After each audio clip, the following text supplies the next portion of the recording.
Photography હોય કે cinematography હોય, ક્યારથી નક્કી થયું ને પછી એમાં આગળ કઈ રીતે વધ્યા? મારી જર્નીની શરૂઆત એકચ્યુઅલી થઈ છે ઇન્ટિરિયર ડિઝાઇન, અને નક્કી કર્યું કે ભાઈ અહીંયા તો ભણવું જ છે. હવે ઘરેથી પૈસા આપવાની તૈયારી નહીં, હવે ભણવું પડે, જેટલું ભણાય એટલું ભણી લઈશ, બાકીની વ્યવસ્થા થાય તો તમે કરો. મારી એક ફિલ્મ FTA માં ભણાવવામાં આવી. શનિ રવિ હું પુણે જતો ટેક્સી કરીને ભણવા, અને મેં આવીને જુઠ્ઠું બોલ્યો પાછું, પરમિશન મળી ના લીધે જ FTA ના કોન્ટેક્ટ્સ બને. જ્યાં ભણવું હોય એ કોઈ પણ માણસ ગમે ત્યાં જઈને ભણી જ શકે છે, કે ઝીરો થઈને જજે, કંઈ જ ન આવડતું હોય ને એ જ રીતના જજે, તો જ તું ત્યાં શીખી શકીશ. ભગવાનની દયાથી એ જે ટીચર્સ મળ્યા છે, તમે જેટલા પૈસા ભરીને આવ્યા છો ને એનાથી તો મારું એ ઋણ રહે છે કે આજીવન તમને ભણાવવાનું. એટલે જે વર્લ્ડ તમે વિચારો એ બની જ શકે છે. અને હું એ ફિલ્મ જોતા જોતા પાગલ થઈ ગયો. મેં કીધું આ શું બનાવ્યું છે યાર. 3-1 વર્ષ પહેલાંની વાત કરું તો મારું ઘરે મારી બેગ હતી. લિટરલી રાતના ફોન આવે કે આવતીકાલે શૂટ છે, તો હું બહુ શિસ્ત શીખ્યો. જેટલું રિજનલ કરશો ને એટલું જ ગ્લોબલ થશે. ગુડ મોર્નિંગ ગુજરાતમાં હાર્દિક સ્વાગત છે દોસ્તો. હું શૌનક વ્યાસ. અને મિત્રો, આપણે ઘણી વખત દ્રશ્ય અને શ્રાવ્ય એટલે કે જે સાંભળીએ છીએ અને જે જોઈએ છે એ બંનેનો જો સરસ સંગમ થાય તો આખા આપણા મનને જે આનંદ મળવાની વાત છે ને એ પરિપૂર્ણ થતી હોય છે. હું તમને જે કહી રહ્યો છું એને એક સાદું ઉદાહરણ આપું કે તમે કોઈ એક સરસ ગીત સાંભળ્યું, તમને ગમે છે, પણ જો એ ગીત બહુ જ સુંદર રીતે પિક્ચરાઇઝ થયેલું હોય, એટલે કે એને બહુ જ સુંદર રીતે શૂટ કરવામાં આવ્યું હોય, સાદી ભાષામાં કહે કે સીન સિનરી બહુ સરસ હોય, બધું સરસ મજાનું હોય. જેમ કે યશરાજ ફિલ્મ્સ હોય તો એ લોકો કેમ સ્વિટ્ઝરલેન્ડ જઈને ખાલી ગીત શૂટ કરતા નહીં, કારણ કે એની એક અલગ બ્યુટી મળતી હતી. તો વાત એવી છે કે જો દ્રશ્ય પણ એ પ્રકારનું હોય, આ તો મેં ખાલી એક ગીતનું ઉદાહરણ આપ્યું, પણ આપણે જે ફિલ્મો જોઈએ છે એમાં પણ આખી ફિલ્મ પ્રમાણે જો એ ફિલ્મનું એક દ્રશ્ય રચના હોય તો એ ફિલ્મ જોવાની આપણને વધારે મજા પડે છે અને બહુ અપીલિંગ થઈ જાય છે. જેમ કે હું તમને એક સાદું એક મણિરત્નમ કરીને ડિરેક્ટર છે સાહેબ, બહુ મોટા ડિરેક્ટર છે સાઉથના, અને એમણે બહુ જ સુંદર બોમ્બે, રોજા, કેટલીય ગુરુ જેવી બહુ જ હિટ ફિલ્મો આપી છે. એમની ખાસિયત એ હોય છે કે એમની ફિલ્મમાં આખી ફિલ્મ તમે જુઓ તો એ જેને કહેવાય ને કે ચિત્રાંકન એટલું અદ્ભુત પ્રકારનું હોય છે, અને ખાસ કરીને ગીતોમાં એવું કહેવાય છે કે ખાસ એ વરસાદની સિઝન, એના પછીની સિઝન, એની રાહ જોઈ અને ગીતો પિક્ચરાઇઝ કરે છે કે એ નેચરલ આખું વાતાવરણ એમને મળે. તો એક બહુ સુંદર ગીત હતું, ફિલ્મ હતી રોજા, એનું યે હસી વાદિયાં યે ખુલા આસમાં આ ગયે હમ કહાં મેરે જાને જા इन बहारों में दिल की कली खिल गई मुझको तुम जो मिले हर खुशी मिल गई तेरे गालों पे है जुल्फ की बदलियाँ तेरे बालों में है हुस्न की बिजलियाँ तेरे दामन को छू ले तो महके चमन संगे मरमर के जैसा ये तेरा बदन मेरी जाने जा मैं तेरी चांदनी छेड़ लो तुम आज कोई प्यार की रागनी.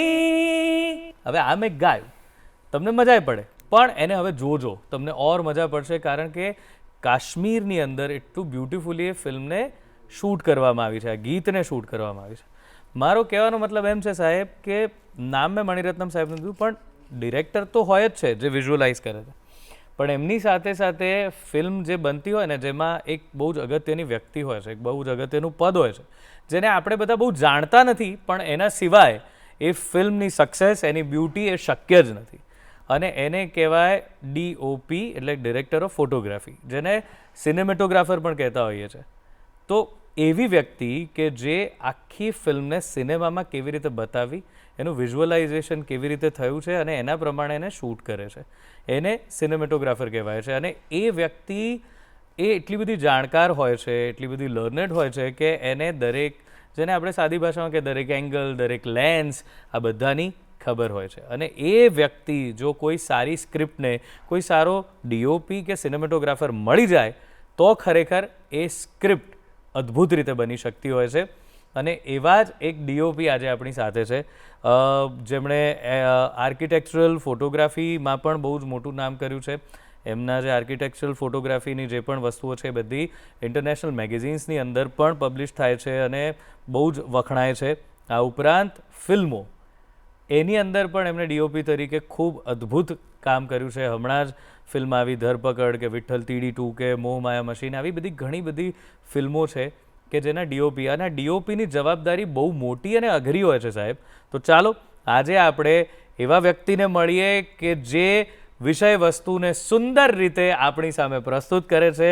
સ્વાગત કરીએ ધ્રુપદ શુક્લ સાહેબનું. Thank you sir, thank you. ધ્રુપદભાઈ, તો મેં આ બધી જ જે વાત કરી એમાં મારો મૂળ જે સમજાવવાનો આશય હતો કે જે સામાન્ય ઓડિયન્સ જોતી હોય છે એ હંમેશા એવું જોતી હોય છે કે કેટલી સરસ પિક્ચર બની છે. હીરો હિરોઈનના પહેલાં વખાણ થાય, પછી બહુ તો જો ડિરેક્ટર સુધી પહોંચાય એવી વાત હોય તો ડિરેક્ટરના વખાણ થાય કે આ અમની ફિલ્મો ગજબ હોય છે.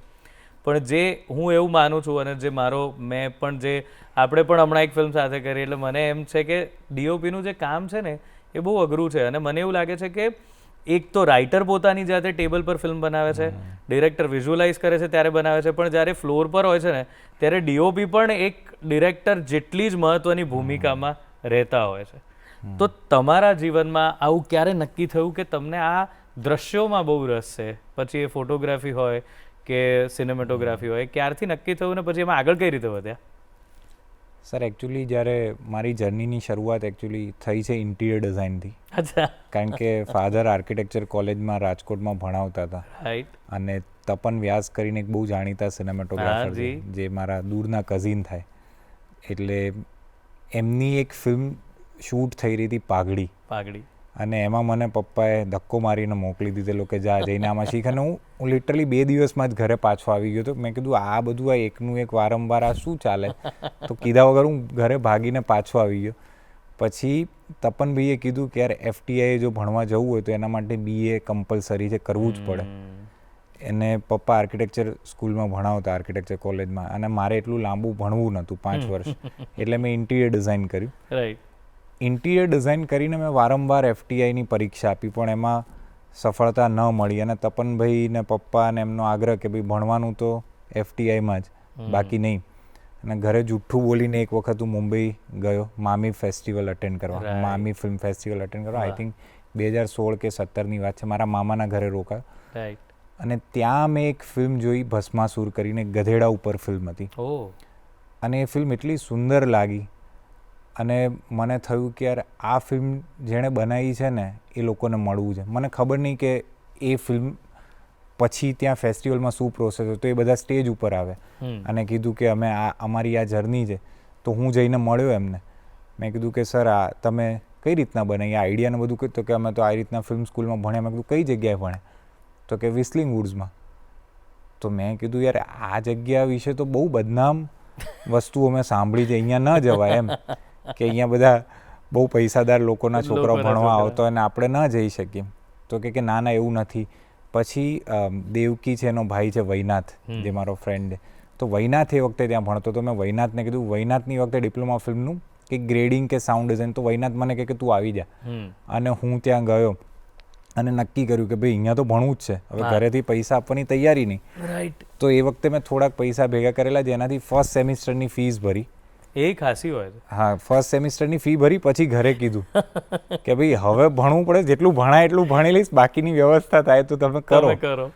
અને પછી ઇવેન્ચ્યુઅલી બધાને FTI વાળું પછી સંભળાયું કે નહીં કે કેમ અહીંયા એમ જવાનું, તો FTI માં હજુ તૈયારી કરે? ના, પછી તો મારી એક ફિલ્મ FTI માં ભણાવવામાં આવી. અરે ક્યાં વાત. પછી તો મારી એક ફિલ્મ ઉપર FTI માં એક લેક્ચર લેવામાં આવ્યો.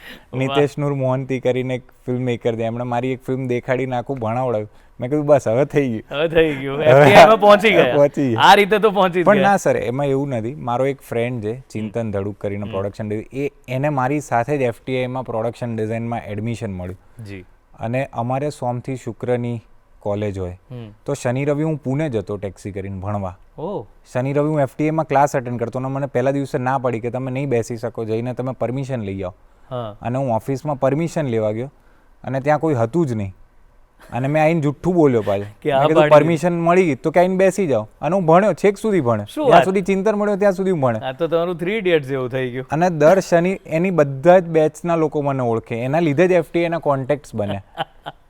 એટલે એ મેં સમજી લીધું કે જ્યાં ભણવું હોય એ કોઈ પણ માણસ ગમે ત્યાં જઈને ભણી જ શકે છે. અને તો ત્યાં રાફે મહેમૂદ ને બધા સારા સારા સિનેમેટોગ્રાફરના લેક્ચર અટેન્ડ કર્યા.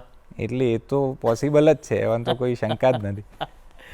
તો બરાબર, બહુ જ સરસ. તો આ રીતે તમે તમારી રીતે જ આખા અહીં સુધી પહોંચી ગયા વિસ્લિંગ વુડ સુધી.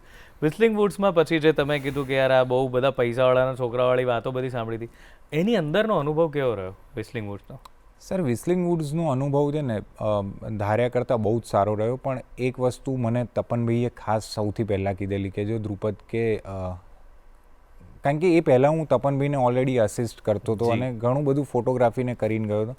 પણ મને એવું કહેવામાં આવ્યું હતું કે ઝીરો થઈને જજે, કંઈ જ ન આવડતું હોય ને એ જ રીતના જજે, તો જ તું ત્યાં શીખી શકીશ. અને એ હેતુથી ગયો ને તો મને જે ફેકલ્ટીઝ ટચવુડ જે ફેકલ્ટીઝ મળ્યા છે, બહુ અમેઝિંગ ટીચર્સ મળ્યા મને. અશ્વિની કોલ કરીને અમારા એચઓડી હતા, ફરીદા મહેતા કરીને હતા જેમણે કાલી સલવાર બનાવી, ભગવાનની દયાથી પરેશ કામદાર મળ્યા કે જે ડિરેક્શન ડિપાર્ટમેન્ટના ફેકલ્ટી હતા. અને મારું ત્યાં મન બદલાયું ફર્સ્ટ યર પછી કે ભાઈ પરેશ સર તમે જે ડિપાર્ટમેન્ટમાં છો ને એમાં જ ભણવું છે. એ ડિરેક્શન ડિપાર્ટમેન્ટમાં હતા. કીધું સર તમે જે ડિપાર્ટમેન્ટમાં ભણાવતા હશો ને એમાં જ ભણવું છે, આપણે સિનેમેટોગ્રાફી નથી કરી. તો સરે ના પાડી કે આપણે ટેકનિકલ વસ્તુ જ શીખવાની છે, ડિરેક્શન તો હું તને ભણાવી દઈશ. તો મને લિટરલી કેન્ટીનમાં બેસાડીને ભણાવતા સાંજે. અને હું સ્પેશિયલ એમને રિક્ષામાં ઘરે મૂકવા જતો કેમ કે મને કહી શકે કે આજે એમણે એમના ક્લાસમાં શું ભણાવ્યું. એટલે ભગવાનની દયાથી એ જે ટીચર્સ મળ્યા છે અને એ ભણવાનું પતી ગયું પછી મેં જ્યારે ભણાવવાનું શરૂ કર્યું કેટલીક કોલેજોમાં, તો મારા સ્ટુડન્ટને બી સરે ભણાય. એટલે એ તો મને હંમેશા એવું કે તમે જેટલા પૈસા ભરીને આવ્યા છો ને એનાથી તો મારું એ ઋણ રહે છે કે આજીવન તમને ભણાવવાના. એટલે એવા ટીચર્સ સર બધાને નથી મળતા. એટલે વિસ્લિંગ વુડ્સ અને ટેકનિકલી બી વિસ્લિંગ વુડ્સે બહુ જ નોલેજ આપ્યું. જે અમારા રોજ જે લાઇટિંગ પ્રેક્ટિકલના ક્લાસીસ હોય, કૃષ્ણમૂર્તિ સરે 3 પોઈન્ટ લાઇટિંગથી લઈને અલગ અલગ વસ્તુઓ શીખવાડી. અલગ અલગ બહારથી જે ફેકલ્ટીઝ આવ્યા અને એમણે જે વર્કશોપ લીધી એ. અને ખાસ કરીને ફિલ્મ ઇન્સ્ટિટ્યૂટનો આઈ થિંક ફાયદો એ છે કે અમને ત્યાં જે ભૂલો કરવા મળે છે ને એના જ આપણે આઈ થિંક પૈસા આપીએ છીએ. કારણ કે ઇન્ડસ્ટ્રીમાં આવ્યા પછી ભૂલો ના કરવા મળે. હું સેટ ઉપર આવીને ભૂલ ના કરી શકું. એ ભૂલ હું ત્યાં કરીને આવ્યો તો અહીંયા હું રમત કરી શકું, એ રમી શકું. એ રમવાનું જે પ્લેગ્રાઉન્ડ આપે છે ને આઈ થિંક એ બહુ ઇમ્પોર્ટન્ટ છે. એટલે જે તમે અસિસ્ટ કરતાં કરતાં ન કરી શકો આઈ થિંક. અને એક ઇન્ફ્લુઅન્સ આવી જાય જેને તમે અસિસ્ટ કરતો હોય અને અહીંયા તમે ખુલ્લા મને તમારી એક લેંગ્વેજ બનાવી શકો. એનો જે તમને સમય મળે 2-3 વર્ષનો, એ આઈ થિંક બહુ ઇમ્પોર્ટન્ટ છે. ક્યાં વાત, ક્યાં વાત. પછી sad letters of an imaginary woman, આ બુસાન સુધી છે તમારી ફિલ્મ ગઈ. અમને સહેજ પણ આશા નથી સર કે આ ફિલ્મ બુસાન સુધી જશે. શરૂઆત કેવી રીતે થઈ આ બનવાની? નિધિ સક્સેના કરીને એક ડાયરેક્ટર છે જે એમણે FTIમાં એક કોર્સ કરેલો અને એમણે મારો ફેસબુક પર કોન્ટેક્ટ કર્યો કે યાર મારે એક ફિલ્મ બનાવી છે.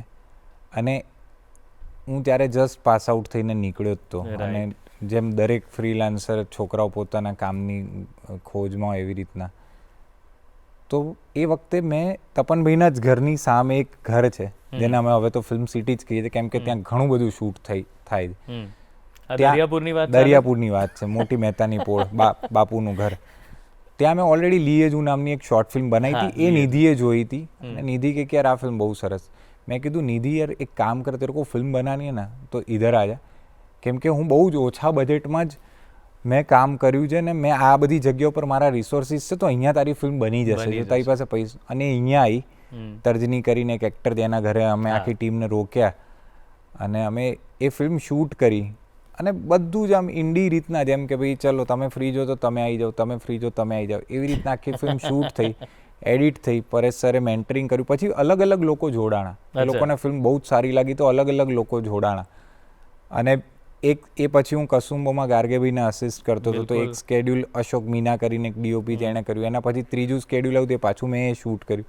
ઇવેન્ચ્યુઅલી એ ફિલ્મ એ રીતના બનીને છેવટે બુસાન જતી રહી. એના ઉપરથી એને બીજી ફિલ્મની ગ્રાન્ટ પડી, જેના ઉપરથી એને નિધિએ બીજી ફિલ્મ બી બનાવી. અરે વાહ. એટલે બહુ અમેઝિંગ જર્ની રહી છે. ક્યાં વાત છે. બહુ જ સરસ, બહુ જ સરસ કહેવાય. અને ધ્રુપદભાઈ આ ખાસ તો અચ્છા લીએજુ શું છે? લીએજુ સર એ હું જ્યારે ફિલ્મ સ્કૂલમાં હતો ને તો ફિલ્મ સ્કૂલમાં એક મિઝોન સીન પ્રોજેક્ટ હોય. મિઝોન સીન એટલે આપણે જે આ બધું જોઈએ છે દરેક વસ્તુની રચના, એટલે એક સીન બનાવવા માટે જેટલી પણ વસ્તુ જોઈએ, એક એક્ટર જોઈએ, સાઉન્ડ, એ બધી જ વસ્તુનું મિશ્રણ કરીને જે વાત કહેવી છે, હું સાદાઈથી કહું તો કહેવી છે તો કઈ રીતના કહેવાય, એમાં મારે સિનેમેટોગ્રાફી કરવાની હતી. મારો એક ડિરેક્ટર હતો અને હું સહેજ બી આમ કોમેડી ફિલ્મો ને એ પ્રકારનો માણસ નહીં, એટલે એવી ફિલ્મો જોતો નહીં. અને મને ડિરેક્ટર મળ્યા કોમેડી, કે આપણે કોમેડી ફિલ્મ બનાવી છે. ફિલ્મ બહુ સારી બની, બધાએ બહુ વખાણી, પણ હું પોતે સેટિસ્ફાઈડ હતો નહીં. એટલે મેં મારા ટીચરને કીધું, મેં કીધું સર આવું બનાવવા તો હું ફિલ્મ સ્કૂલ નહોતો આવ્યો, મારે આવી ફિલ્મ તો નથી બનાવી, મારે કંઈક અલગ ફિલ્મ બનાવી. તો કહેતું હતું કે તને કોણે બાંધી રાખ્યો છે, વેકેશનમાં જા. અને વેકેશનમાં હું મારા ફિલ્મ સ્કૂલના બધા જ મારા મિત્રોને લઈને અહીંયા દરિયાપુર આવી ગયો. અદિતિ દેસાઈ કરીને, વૈનાથના મમ્મી, હા બરાબર, અદિતિ આંટીને એક્ટિંગમાં લીધા, નિશુ બાબા, એ બધાને, પ્રતિક રાઠોડને બધાને એક્ટિંગમાં લીધા, અને નિકિતા શર્મા કરીને એક્ટર, બધાને લીધા. અને 3 દિવસમાં અમે લોકોએ ફિલ્મ શૂટ કરી. અને પરેશ સરે મેન્ટરિંગ કર્યું. એ ફિલ્મ એટલી ગમી કે એ વખતે કોલેજના જે ડિરેક્શન ડિપાર્ટમેન્ટના છોકરાઓ કે જેમને કોલેજ ફંડ આપે અને કોલેજ પૈસા આપે, મેં તો મારી રીતે અહીંયા 40,000 રૂપિયામાં આખી ફિલ્મ બનાવી નાખેલી. અને એ લોકો સાથે ફિલ્મ સ્ક્રીન કરી. પરેશ સર કે આ ડિરેક્શનનો જ સ્ટુડન્ટ છે, તમારા બધા કરતાં એ વધારે ઇમ્પોર્ટન્ટ, એટલે કેમ કે એને એના પૈસાથી ફિલ્મ બનાવી દે ને એની રીતે બનાવી દે, કોઈ પણ રિસોર્સિસ વગર. ત્યારે પછી મને એમ થયું કે ફિલ્મ તો બની જ શકે છે, એટલે એમાં સહેજ બી રોકેટ સાયન્સ નથી. એમ આપણા 4 લોકો ભેગા થઈ જાય તો ફિલ્મ બની જ જાય છે. અને જે લોકો અહીંયા મદદ કરી છે, અનબિલિવેબલ મદદ, નિસ્વાર્થ ભાવે. 2000 લીટર ઉપર હવામાંથી ઉડાડવાના હતા તો બધાએ ઉડાડ્યા છે લાઇનસર, રિધમિક, કે અહીંયાથી આ માણસ ચાલીને ત્યાં પહોંચશે એટલે ત્યારે ત્યાં પડશે. એટલે જે વર્લ્ડ તમે વિચારો એ બની જ શકે છે. એટલે એ ત્યારે ખબર પડી કે એમાં કંઈ કરી શકીએ છીએ એમાં કરી શકીએ. એટલે લીએ જ હું એ રીતના બનેલી ફિલ્મ છે. વાહ. તો તમે જ્યારે ફિલ્મમાં, એટલે ઓફકોર્સ ભલે વાત છે કે પપ્પાએ કીધું કે ભાઈ તું તપનભાઈ પાસે જા કે વોટ એવર, પણ ફિલ્મોનો રસ તો પહેલેથી રહ્યો હશે, ફિલ્મો જોવી ગમતી હશે. કયા પ્રકારની ફિલ્મો તમને અસર કરે છે અને કોની ફિલ્મો? સર ફિલ્મો જોવાનું શરૂઆત એ રીતના થઈ હતી કે 12મા ધોરણનું વેકેશન, 12મા ધોરણની એક્ઝામ પતી ને પછી હંમેશા એ ડર હતો કે 12મામાં આપણે પાસ થઈશું કે નહીં. ભયંકર બીક.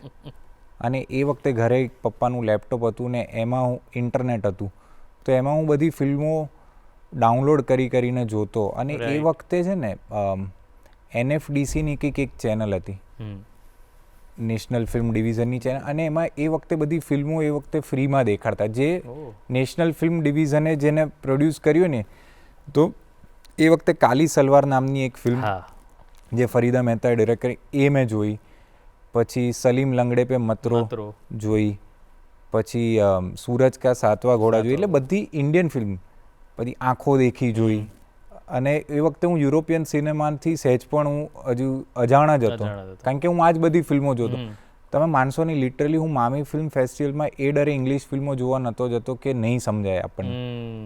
તો હું ભૂલથી તો ન કહેવાય, પણ હું એક ફિલ્મ એટલે જોવા માટે અંદર ઘૂસી ગયો, જે ફિલ્મનું નામ હતું ઘોડે કો જલેબી ખિલાને લે જા રહ્યા હું, અનામિકા અસ્કરની ફિલ્મ, જે પાછળથી મને ખબર પડી કે પરેશ સરે જ એડિટ કરી. અને હું એ ફિલ્મ જોતા જોતા પાગલ થઈ ગયો. મેં કીધું આ શું બનાવ્યું છે યાર, બસ આવું જ બનાવવું છે મારે. અને એ કારણ કે અંગ્રેજી ન સમજાવવાની રીત, અને એને લીધે હું ઘૂસી ગયો. અને પછી ખબર પડી કે બહુ જ સારી ફિલ્મો આપણે ત્યાં બની રહી છે, અને રિજનલ લેવલ પર તો અસંખ્ય ફિલ્મો બની રહી. પછી નક્કી કર્યું કે ભાઈ આપણે તો ગુજરાતમાં જ, અને પરેશ સરે તો મને કીધેલું કે તારે મુંબઈ નથી રહેવાનું, તું આ ભણીને જા છો તો ગુજરાતમાં જ કામ કર, કેમ કે આપણે ત્યાંથી જ આવ્યા છીએ. અહીંયા તો બધા જ આવીને પછી કામ કરશે, એટલે એ તો છે જ નહીં. એટલે પછી એક તમારું બી કોન્ટ્રીબ્યુશન એમ ગુજરાત માટે કે અહીંયા આ પ્રકાર. એટલે બેઝિકલી તમે જે વાત કરી એના પરથી એવું સમજાય છે કે કંઈક એક્સપેરિમેન્ટલ, કંઈક નવી, કંઈક પ્રવાહથી થોડું અલગ જઈને કંઈક બનાવવાનું હોય, એવા પ્રકારની ખેવના મનમાં છે કે એવું કંઈક બને તો મજા આવે. એવું તો છે જ, પણ સર જે ફિલ્ડમાં હું છું અને જે આપણે તો કમર્શિયલ ગુજરાતી ફિલ્મોની સાથે કામ કરીએ છીએ, પણ એક થોડાક સમય પછી સમજાણું કે એ આપણે જે રીતના અલગ પાડીએ છીએ ને એ અલગ પાડવાની એકચ્યુઅલી જરૂર નથી.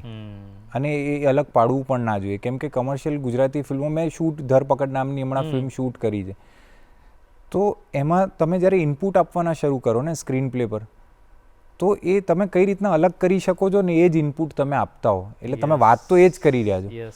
ભલે સૌ ક્યાંક ને ક્યાંક આપણે એને કહીએ છીએ કમર્શિયલ ગુજરાતી ફિલ્મ, પણ તમે વાત, તમારું અંદરનું દિલ તો તમે એ જ આપી રહ્યા છો. એટલે એ તો હંમેશા રહે જ. મેં જ્યારે મોહમાયા મશીન કરી કારણ કે હું પાસ આઉટ થયો કોવિડ ટાઈમે, અને કોવિડ ટાઈમે મારે જ એમને અસિસ્ટ કરવા હતા, એમની પાસે પણ કામ નહોતું, તો મારે અમદાવાદ પાછા આવવું પડ્યું. અને અભિષેક જઈને ત્યારે ઓહો ગુજરાતી નામનું પ્લેટફોર્મ શરૂ કરેલું, અને અમારી પાસે બજેટ જ નહીં, સહેજ પણ બજેટ નહીં. અને મને ફિલ્મ સ્કૂલમાં જેટલી લાઇટો શીખવાડી હતી એટલી જ લાઇટોથી હું વાકેફ. તો મને 2 કે 3 લાઇટોમાં જ મેં આખી વેબ સિરીઝ કરી છે. Multi-20 નામની લાઇટ્સ છે, તો એમાં જ આખી વેબ સિરીઝ કરી છે. અને એ જે બધા લોકો વખાણ કરે કે આ તો સરસ કલર ટોન ને વોર્મનેસ, પણ મેં કીધું એ વધારે લાઇટ હોત તો કદાચ ના થયું, એ થાત જ નહીં, આટલો કોન્ટ્રાસ્ટ જ ના મળે. એટલે એ ત્યારથી એ જે સમજવાની ફર્સ્ટ પ્રોજેક્ટથી જે આદત પડી ને કે લિમિટેશનમાં જ પોસિબિલિટી ગોતો, આપણી પાસે નથી જ. અને એના લીધે પછી મને તમે કંઈ જ ના આપો ને તો બી હું શૂટ કરું, એ તાકાત પછી ત્યાંથી આવવાની શરૂ થઈ કે આપણી પાસે હશે તો થઈ જ જશે, બધા જ કરશે, આપણે બધા જ કરી શકશું, પણ નથી તો કઈ રીતના કરવું છે ને એ આખી ટેવ ત્યાંથી જ પડવાની શરૂ થઈ. પછી ક્યાં વાત. તો ભાઈ ધ્રુપદભાઈની વાત સાંભળી અને મજા બહુ પડી રહી છે, અને આપણને થોડી ખબર પડી રહી છે કે જે વાત ખૂબ અગત્યની છે, પણ આપણે એને જાણતા નથી, આપણે એને એનાથી દૂર જ છીએ, પણ એ વસ્તુ કેટલી અગત્યની છે અને કેટલી સરળતાથી એક સારી વસ્તુ, એક સારી રચના થઈ શકે છે, એની વાત આપણે કરીએ છીએ. અત્યારે સમય છે વિરામનો, તો મળીએ વિરામને પહેલે પાર. વિરામ બાદ સ્વાગત છે ગુડ મોર્નિંગ ગુજરાતમાં. દોસ્તો, ધ્રુપદ શુક્લા આપણી સાથે છે અને એમની સાથે આપણે એમની આ ફિલ્મ મેકિંગની જર્ની વિશેની વાત કરી રહ્યા છીએ. સો બેઝિકલી અહીં આવી અને ધ્રુપદભાઈ અમદાવાદમાં નક્કી કર્યું કે હવે અમદાવાદમાં, ગુજરાતમાં કામ કરવું છે.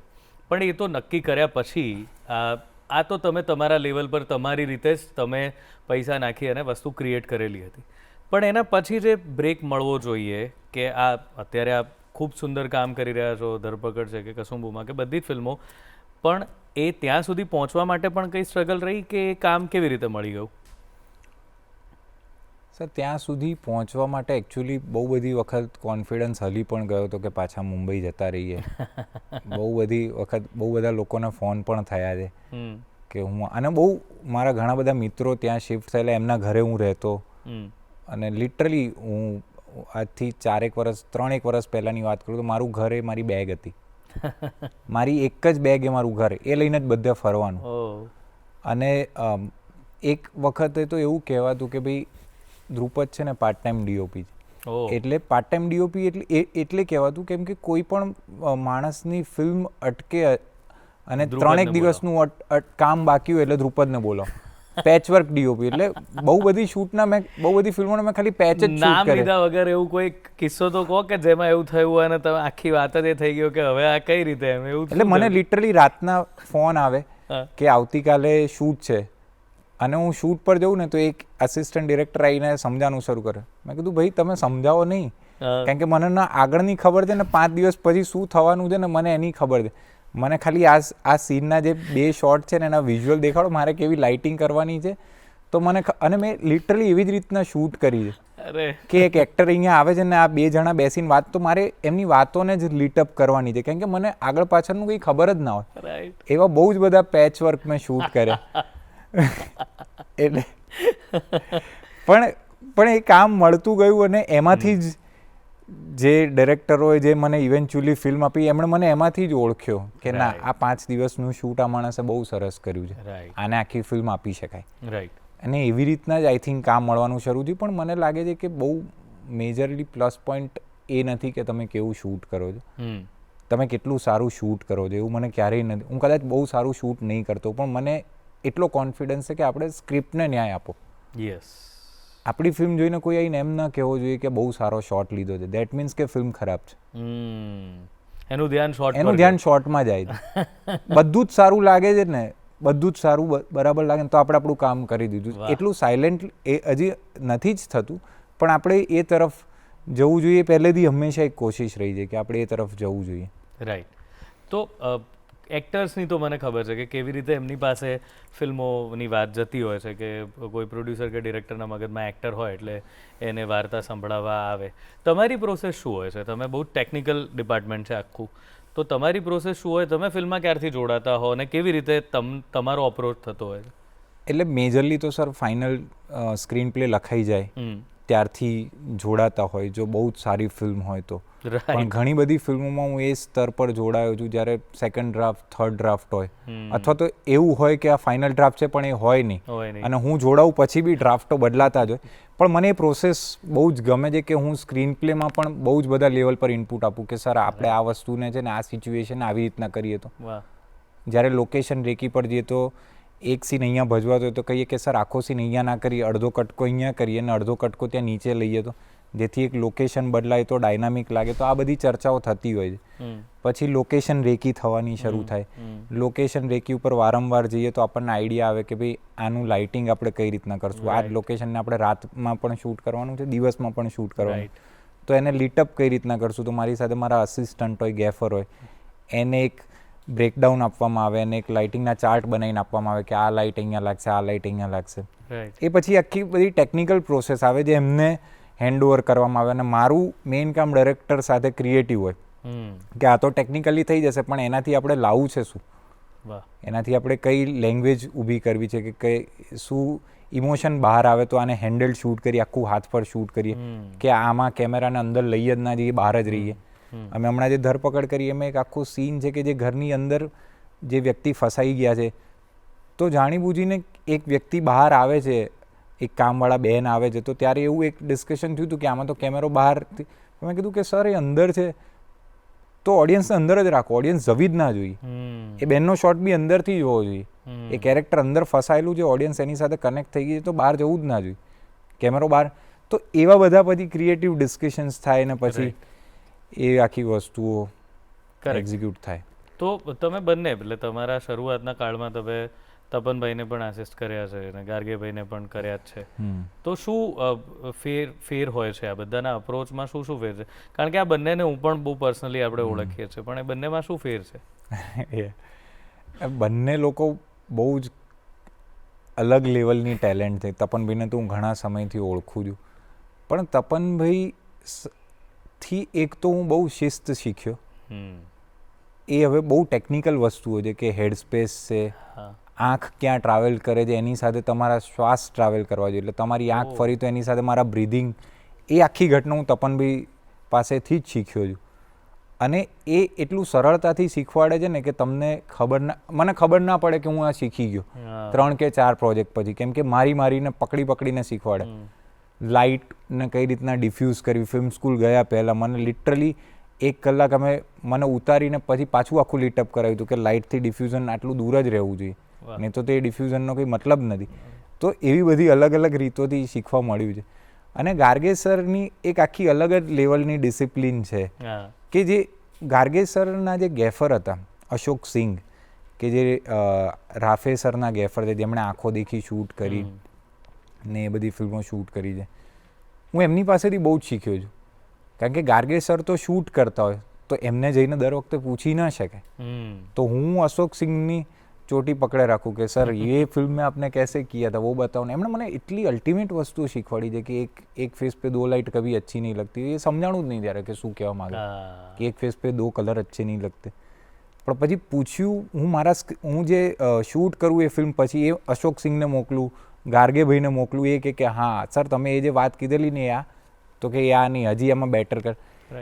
એ આખું સ્કૂલિંગ જ છે, એ ખાલી અસિસ્ટન્ટ નહીં, એમ માથું ખાવાનું એમ એ લોકોને એવી રીતના એ લોકોએ બધાએ શીખવાડ્યું છે. વાહ. મેં કસુંબોમાં પણ હું હતો અને તમે પણ હતા અને જોયું આખો સેટ, એ કેટલું ચેલેન્જિંગ રહ્યું, કારણ કે એ તો આખી અલગ જ દુનિયા તમે લોકોએ ઊભી કરી. અને એ મેં જે કીધું ને FTAમાં મારો ફ્રેન્ડ ચિંતન, એ એમાં પ્રોડક્શન ડિઝાઇનર હતો, તો એટલો મોટો સેટ તો સર લાઈફમાં ક્યારે જોયો જ નહોતો.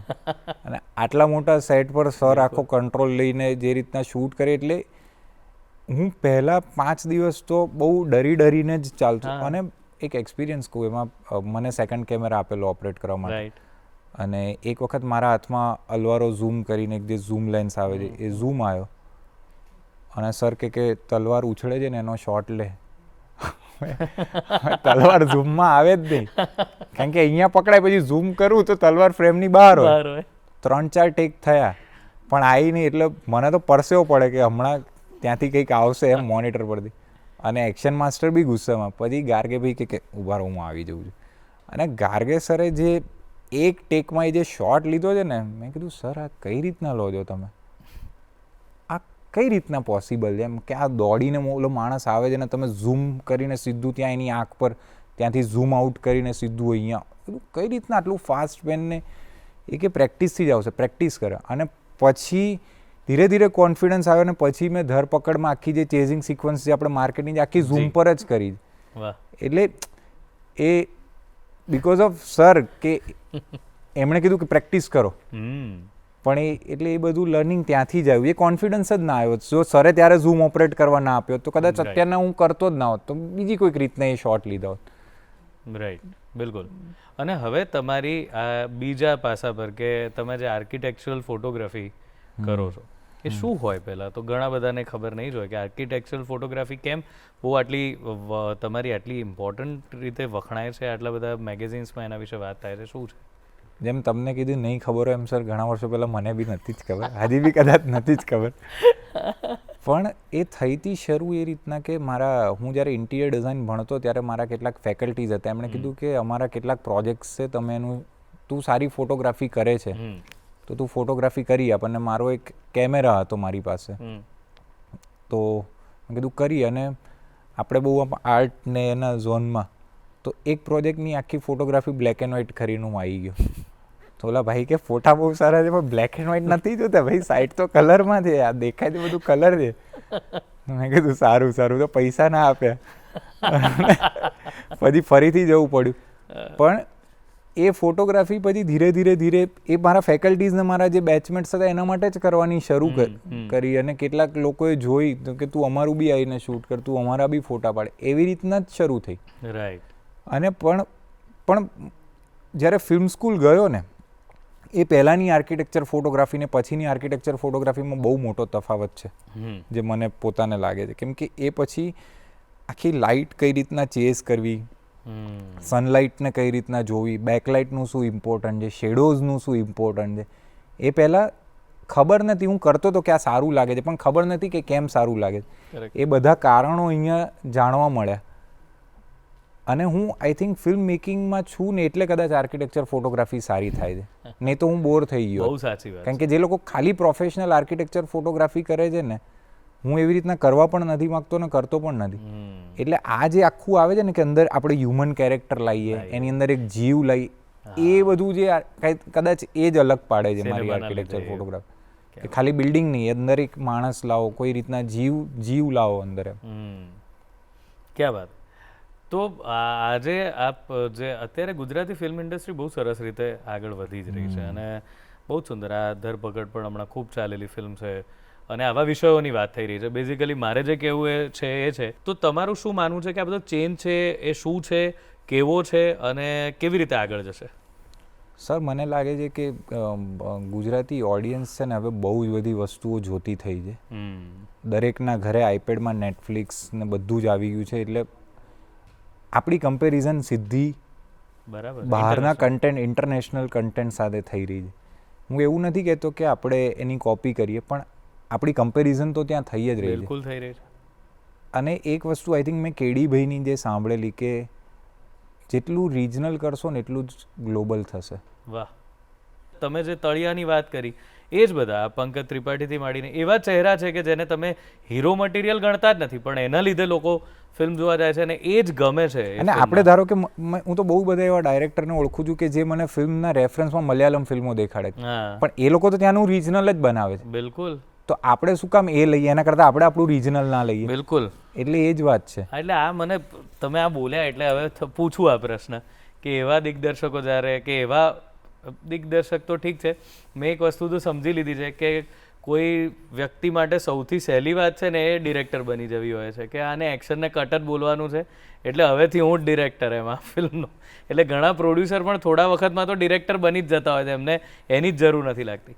પણ આવા કન્સેપ્ટ ઘણા આવતા હશે તમારી પાસે જે જોઈને તમને એમ થતું હશે કે અરે આ ક્યાં મારી પાસે આવી આ વાત અને કંઈક અલગ જ એવું કોઈ યાદ એટલે છે? સારા અર્થમાં કહો ના ના, હું તો પેલા જ અર્થમાં કહું છું, સારામાં બિલકુલ નથી કહેતો.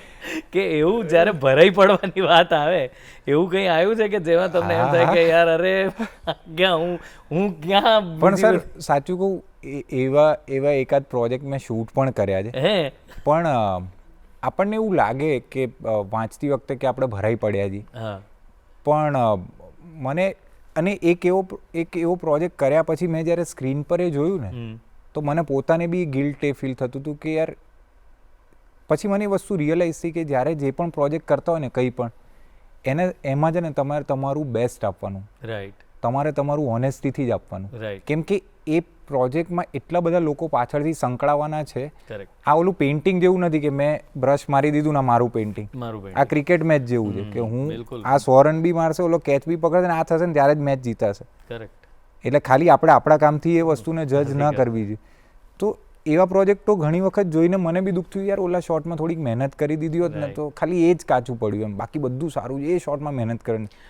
પણ કરવા દે છે ઘણા ડિરેક્ટર્સ કે પછી એવું નથી થતું ઘણી વાર? તમે તો કહેતા હો કે મારે આ કરવું છે, પણ જેમ કે એવો ચાન્સ અભિનેતાઓને ઘણી વાર મળતો હોય છે કે મારે હજુ એક ટેક આપવો છે, હજુ એક ટેક આપવો છે, એવું તમારે એટલે કદાચ એમાં 5 દિવસ લાગે એને તમારે કોન્ફિડન્સ આપતા કે ના ભાઈ જો આ 5 દિવસ તો જોઈ લીધું ને બરાબર કરી શકે, अब તું કરને દે, થોડા ટાઈમ દે લાઇટિંગ કરને में और થોડા કરને દે, તો પછી આપતા હોય છે. અને જ્યાં ન આપતા હોય તો પછી એ પ્રોજેક્ટ કોમ્પ્રોમાઇઝ થતો જ હોય છે. હવે એ બધાને દેખાય છે, એટલે એ તો છે જ. બીજું મેં તમારા બધાનું એ જોયું છે, ડીઓપી જેટલા બી છે ને, જેટલી વાર રીટેક થાય ને એટલી વાર તમે કંઈક આખું અમને એમ થાય કે તો શું આ પહેલો જે ટેક લીધો એમાં તો આ કંઈ બોલ્યા નહીં, તો આ લાઇટ એ વખતે કેમ આમ જ હતી? જેવો રીટેક થાય એવું તરત જઈને પેલાના કાનમાં કંઈક આવે અને સીધી લાઇટ ચેન્જ થઈ જાય કે એવું કંઈ થાય, એ શું હોય છે?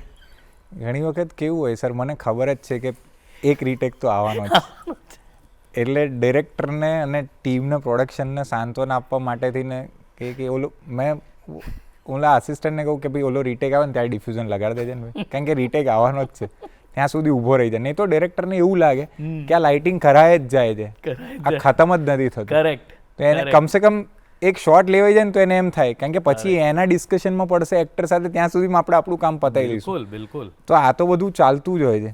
બહુ સાચી વાત છે. જેને નથી ખબર એમને જણાવું કે એક સીન જ્યારે શૂટ થતો હોય ને આપણને એવું લાગે કે લાંબો ડાયલોગ બોલવામાં વધારે વાર લાગે તૈયારીમાં, સૌથી વધારે વાર જ્યારે લાઇટિંગ થતું હોય એમાં બહુ જ વાર આપણને ખબર નથી પડતી જે લોકો સામેથી જોતા હોય ને, પણ એ બહુ અઘરો વિષય છે. અને લાઇટિંગ એક પરફેક્ટ સેટ થઈ જવું એ આખું મેજિક જ છે કે આ થઈ ગયું એમ આ પ્રમાણે.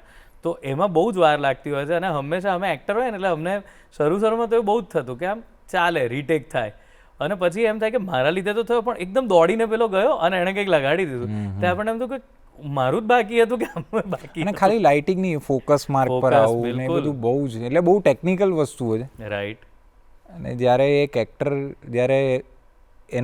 જ્યારે કોઈ એક્ટર મને એમ પૂછે ને કે સર લેન્સ કયો છે, મને બહુ ગમે, કેમ કે જો એને લેન્સિંગની ખબર પડે છે ને તો મારે જે કરામત કરવી છે ને કદાચ એ બહુ સારી રીતે આપી શકશે.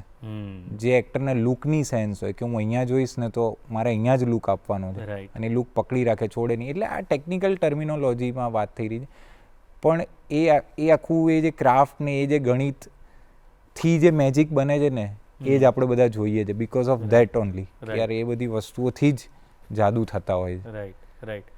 આપણે ત્યાં એક્સપેરિમેન્ટવાળી, એટલે કે જેને સાવ એક્સપેરિમેન્ટ કહેવાય, વિષયોમાં એક્સપેરિમેન્ટ તો બરાબર, પણ જેવી આપણે જોઈએ છે ને, જેમ કે ક્રિસ્ટોફર નોલનની ફિલ્મ જોઈએ કે જેને ઘણીવાર સમજવી પણ બહુ અઘરી હોય છે, તો એવી ફિલ્મો માટે જગ્યા એટલે શરૂઆત થઈ છે લોકોના માઇન્ડસેટની આપણે ત્યાં રિજનલ ઇન્ડસ્ટ્રીમાં કે હજુ એને સમય છે? ના સર, બહુ બધા લોકો આઈ થિંક કામ કરે છે.